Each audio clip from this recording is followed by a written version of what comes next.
Hello friends, ఎలా ఉన్నారు? సరిహద్దులు మన ప్రపంచాన్ని విడదీస్తున్న అతి ముఖ్యమైన రేఖలు. కానీ ఈ రేఖలు అనేవి ఎలా వచ్చాయి? ఎందుకు కొన్ని దేశాలు పెద్దవిగా ఉంటాయి, కొన్ని చిన్నవిగా ఉంటాయి? ఈరోజు మనం తెలుసుకుందాం రండి.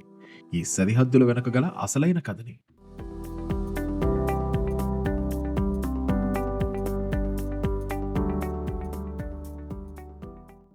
ప్రాచీన కాలంలో సరిహద్దులు అనేవి సహజ సిద్ధంగా ఉండేవి. పర్వతాలు, అడవులు, నదులు వంటి ప్రకృతికి చెందిన అడ్డంకులు బట్టి దేశాల విభజన జరిగేవి. ఉదాహరణకి మన భారతదేశాన్ని ఆసియా ఖండంలో ఎలా విభజించారో హిమాలయ పర్వతాలు, సముద్రాలు బట్టి అలాగన్నమాట. కానీ కాలక్రమేణా ప్రకృతిలోని మార్పుల వల్ల సరిహద్దులు ఖచ్చితంగా ఉండేవి కాదు.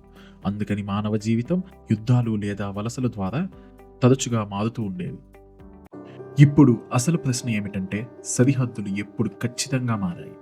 దీనికి సమాధానం సంఘర్షణలు, యుద్ధాలు మరియు వలసల సామ్రాజ్యంలో ఉంది.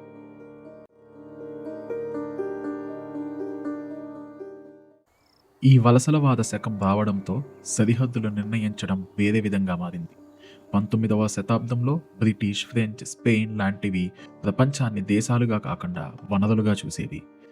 అది ఒక బెర్లిన్ కాన్ఫరెన్స్లో 1884లో ఈ యూరోపియన్స్ అందరూ కలిసి ఆఫ్రికా సరిహద్దును నిర్ణయించడానికి మ్యాప్ పైన గీతలు గీసి సరిహద్దులను నిర్ణయించేవారు. దీని కారణంగా ఒకే జాతి వారు వివిధంగా డివైడ్ అయ్యారు. వాటి కారణంగా సంఘర్షణలు మొదలయ్యాయి.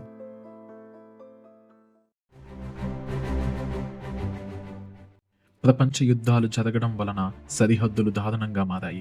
1947లో భారతదేశ విభజన ఒక దేశాన్ని 2 భాగాలుగా విడగొట్టింది. ఇక ఎన్నో లక్షల మందిని వారి స్వంత గృహాలను విడిచిపెట్టి వెళ్లేలా చేసింది.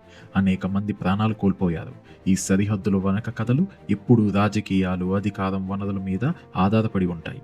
సరిహద్దులను కరెక్ట్గా డివిజన్ చేయలేదు. ఒకవేళ చేసినా కూడా శాంతి అన్నది ఉండదు. ఇలాంటి నిర్ణయాల వలన ప్రజల జీవితాలపై ప్రభావం చూపుతుంది. అసలు మనకి సరిహద్దులు అవసరమా? ప్రకృతిలో విభజనలు ఉంటాయా?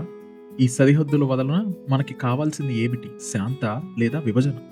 మీరు ఏం ఆలోచిస్తున్నారు? కింద కమెంట్లో తెలపండి. ఈ వీడియో నచ్చినట్టయితే సబ్స్క్రైబ్ చేసుకోండి. ఇలాంటి ఎన్నో విభిన్న ఆలోచనాత్మక వీడియోల కోసం స్టే ట్యూన్డ్.